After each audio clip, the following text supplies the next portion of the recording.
Haydi gelin 12.800 yıl önceye gidelim ve Göbekli Tepe'de diğer adı Murad'a erilen yere gidelim. Giderken yalnız gitmiyoruz.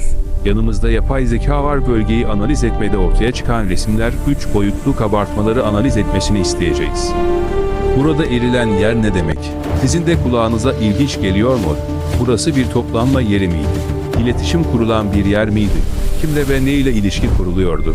Beklenti veya Murad'a erme beklentisi ne içindi? Taşlardaki çanta resimleri ne anlama geliyordu? Güneş ile nasıl bir bağ ve ilişki kuruluyordu? Doğa bilgileri ne seviyedeydi? Bu kuşlar neyin nesi? 3 boyutlu o yaratığı nasıl yaptılar? Demir ve sert bir metal olmadan bu mümkün değildi. Peki nasıl?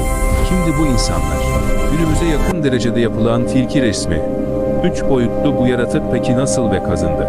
Tam bir ressam yaklaşımıyla nasıl yapıldı bu kabartma?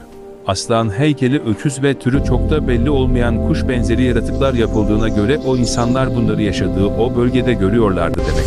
Ya da ileri bir medeniyet ile ilişkili iseler bilmemeleri imkansızdı zaten.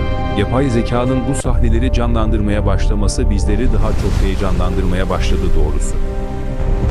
Bu gizem dolu hikayeyi çözmek, tüm insanlığın sanırım en önemli merak konularından biridir.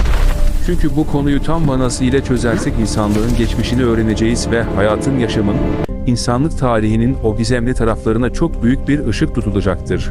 Karanlıkta kalan birçok şey aydınlığa kavuşturulacaktır. Göbekli Tepe sadece sıradan normal bir yer değil, burada insanlığın gizemli tarihi gizlidir. Göbekli Tepe bir tarih definesidir. Gizem dolu bir depodur.